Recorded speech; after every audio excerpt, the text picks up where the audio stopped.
হে সীমান্তের শকুন, এক্ষুনি ছিঁড়ে খাও আমাকে। হে আটলান্টিকের রিগল, শিগগির খুবলে খাও আমাকে।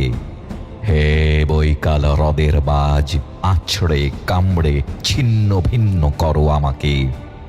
আমার রক্ত রসে শুধু অসহায়ত্ব আর অভাব। কাগজের কামলারা তারে আদর করে মুদ্রাস্ফীতি ডাকে। ঋণের চাপে নীল হয়ে যাচ্ছে আমার অনুচক্রিকা। সংসার চালাতে অন্তরে হয় ইন্টারনাল ব্লিডিং। কি আশ্চর্য, তবু আমি মরছি না। ওদিকে দোজখের ভয়ে আত্মহত্যা করবারও সাহস পাই না আমি। খোদাকে বললাম, আমি মরতে চাই। তিনি বললেন, বেঁচে আছো কে বলল? সহস্রাব্দ উন্নয়নের সাক্ষী হিসেবে রাজা তোমাকে মমি করে রেখেছেন। বাজারে দীর্ঘশ্বাস ফেললে নাকি রাজ্যের ভীষণ বদনাম হয়, রাজারও মন খারাপ হয় খুব। কোতোয়ালরা ফরমান জারি করেছে, আমাকে সারাক্ষণই হাসতে হবে, নইলে দেশি কুকুর ও বিদেশি মাগুরকে একবেলা ভালো মন্দ খাওয়ানো হবে আমার মাংস দিয়ে।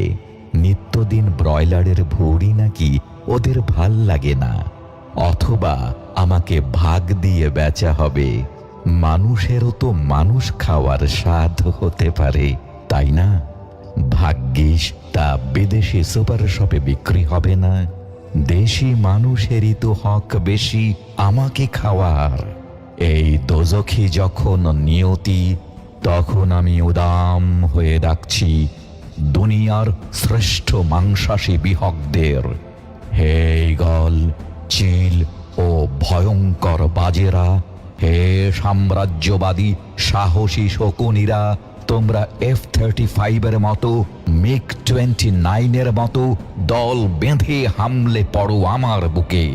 আমার রান, থান, চক্ষু, কলিজা আজ সব তোমাদের গনিমতের মাল।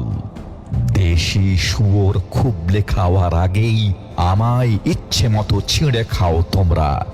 দোহাই, শুধু মস্তিষ্কটা খেও না আমার, তাহলে শীঘ্রই দাস হয়ে যাবে তোমরাও।